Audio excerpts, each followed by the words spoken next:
Well, Larry, when I last talked with you during the big chill, maybe you had in mind, but I suppose the last thing I would have expected you to do for your next project would be a big, classic John Ford type Western. But here we are with this beautiful picture, Silverado, so you should be feeling very good vibes because that's what's going around, at least what I've been picking up. Well, thank you, Bobbie. It was fun to make the picture, and I think people are going to have fun when they see it. I must say, though, Larry, as I sat there watching it, and you've got everything from, you know, the greatest shootouts to cattle stampedes to, you know, these just absolutely gorgeous vistas. And I had to think, and knowing New Mexico as I do, I had to think that, my gosh, didn't he ever think to himself, maybe I bit off more than I can chew. There were moments when I thought that, there's no question about it, but one of the reasons I wanted to do this picture was to try a big picture with a lot of difficult logistics, you know, and animals and tough weather and everything. I thought it would be a good experience for me after I'd made some pictures that were relatively confined, small, you know, with just people talking. And that's exactly what it was. It was very tough, but it was a very good experience, and we had a wonderful group of people working on it. It was a lot of fun. What were some of the difficulties? Well, the weather, I wanted the picture to come out this year, so after writing it and everything, it meant that we had to shoot right through the winter in New Mexico. And I think maybe I had not quite appreciated how tough winter in New Mexico can be. And we had heavy snows and freezing temperatures and wind chill factor, you know, well below zero. Sometimes the actors couldn't even open their mouths. They were just frozen. Our second day of shooting, Danny Glover had to go into the river stream, you know, mountain stream to his father.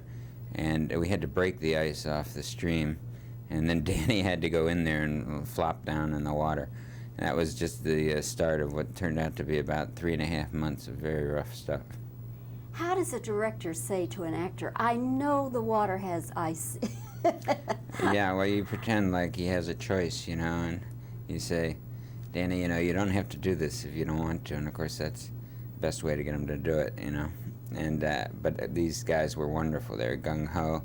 They were up for the experience. And just like the guys in the movie, these are pretty tough guys.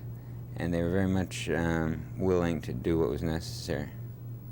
Larry, I have to wonder, when you were writing it with your brother, did you write with certain people in mind? And let me just tick off a few names. Okay, you have this marvelous English sheriff, Sheriff Langston, John Cleese. Now, did you write it as an English sheriff?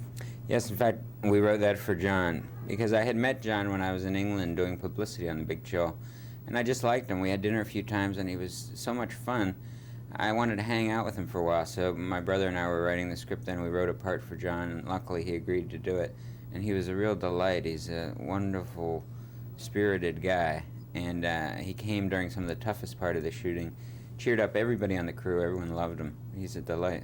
Well, as an old Monty Python fan, I loved seeing him in it. Now, what about Linda Hunt? That part, too, is written for Linda. I actually met Linda for the first time when we were half through writing the script. Excuse me. We were writing the part for Linda. I had seen her in The Year of Living Dangerously. I loved her. I thought that what she projected on screen was absolutely unique. And we started writing this part for her, not knowing if she'd take it. When she saw the finished script, she agreed happily. She really enjoyed the experience, I think. And then Kevin Costner, who was left on the cutting room floor in The Big Chill. That's right. Was it that you felt like, okay, I owe him one? That was exactly it. We talked to some other people for Jake, but I think I always knew that finally Kevin would play the part.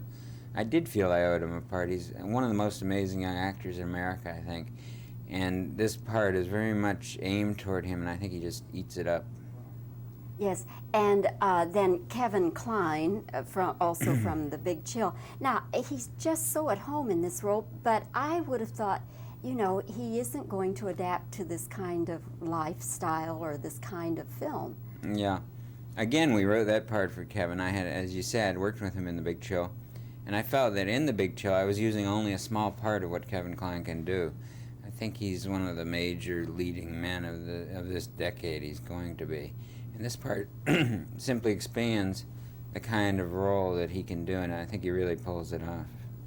As a kid growing up, and I assume liking Westerns, you did like Westerns. I loved them, yeah. Did you have a favorite, or now that you're an adult, do you look back and say, boy, that was my favorite? Yeah, I don't have one favorite. There were a lot of great films. A director named John Sturges made Gunfight at the OK Corral and Magnificent Seven. In fact, made The Great Escape, which is not a Western, but has all that wonderful feeling of camaraderie and heroism that I think has a lot to do with this picture. And there were Red River was always an important movie to me, Howard Hawks' Western, and the John Ford Westerns, no question. But I think this movie is very different from those in a way, in that the pace is very fast. It's kind of a romp, this movie. And maybe it's a way of getting people back to the Western. Then if they can accept them again, we can try some different things. But this one is pretty much about fun. Is the next project going to be a Western? I don't know. I'm going to take a little break here. Well earned, I would say. Thank Larry, you. it's very nice to see you again, have a chance to talk with you. And I know in my part of the country, Silverado is going to be a big hit. I can predict that. Thank you, Bobbie. I hope you're right. Good to see you. Okay, let's pause tape. Bobbie, you wanted to... I tell you, if you want to, don't even bother with the pullback. Just make it a start on 2. Yeah. Okay. Okay, go ahead.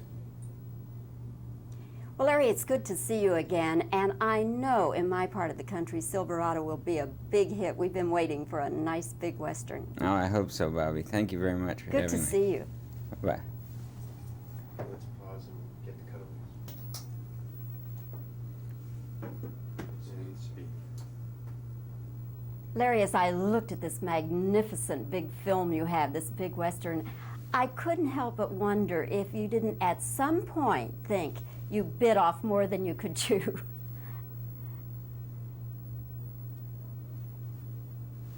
What were some of the difficulties you encountered? How does a director say to an actor, okay, I know there's ice on top of the water, but you've got this shot to do?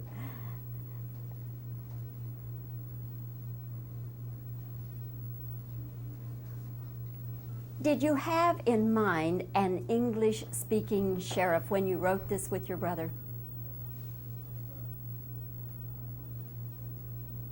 What about Linda Hunt's role?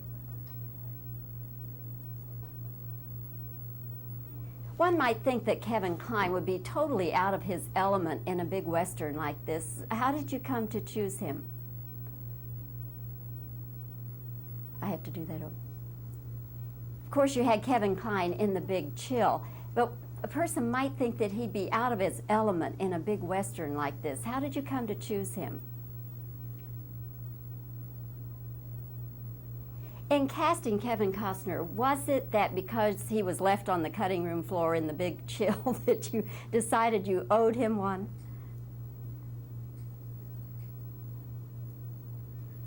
As a kid growing up, did you have a favorite Western? Okay, now I think I can just give you just reactions.